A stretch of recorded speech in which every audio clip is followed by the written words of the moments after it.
We're 2 episodes in, and I think Maul Shadow Lord is off to a pretty strong start. Sam Witwer is always fun as Darth Maul, and all the voice performances in these episodes were really good in general. Secondly, when it comes to visuals, I've been a big fan of how the visual style used in this Star Wars animated series have improved over the years. They've been making significant improvements ever since the introduction of the style in the Clone Wars, the original series, as well as the animated movie, and Maul is adding a lot more in with matte paintings for backgrounds, just like they used in the original trilogy especially. So there's a lot of visually impressive stuff that goes on even just in these first 2 episodes.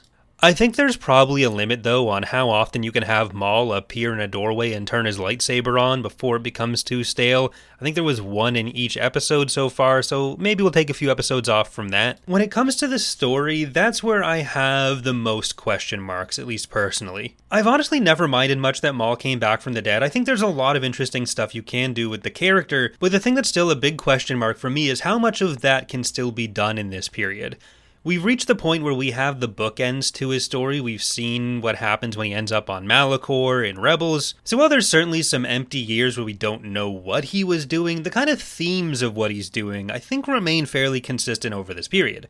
We don't know how he ends up on Malachor, and I think that's the biggest question to answer. But short of some major personal conflict between Maul and Sidious, or even just Maul and Vader, something I think we might actually see, then I'm not sure what else we have to examine with the character. We're starting him off in this kind of revenge mode from being wronged by other members of the Shadow Collective. We're starting to see him get revenge on some of those characters, and it seems like this will be a big motivating factor throughout the series, especially as he moves on towards trying to aim that revenge machine at Sidious, something we've already heard his intention to do. But we know that can't either fully fail here or fully succeed here, because we know it ultimately doesn't succeed, and we know he's still on that track when he ends up on Malachor in Rebels. So character and story-wise, I think the thing that's going to be most interesting to me at least is going to be Devon's story, which of course Maul himself is still going to have a huge impact on. This isn't to say that the stuff that involves Maul and his revenge plot is going to be uninteresting,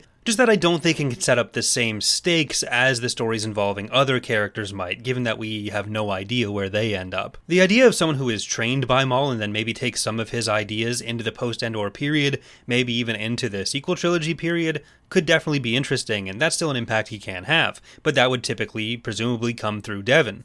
All of the other new characters have been pretty interesting so far as well. It's rare that we actually see a kind of parenting story that goes into any depth in Star Wars, so Lawson's story with his son I think could be an interesting one too. Star Wars is a tough place to be a parent, and we don't see a ton of parental interactions in the first place. What I think is most likely is that Riley culminates as being a kidnapping target for Maul to blackmail Lawson or something, but I hope we still get to see a bit more development in their personal relationship as well. On a less important note, I'm really not sure what species Rina Sul is supposed to be.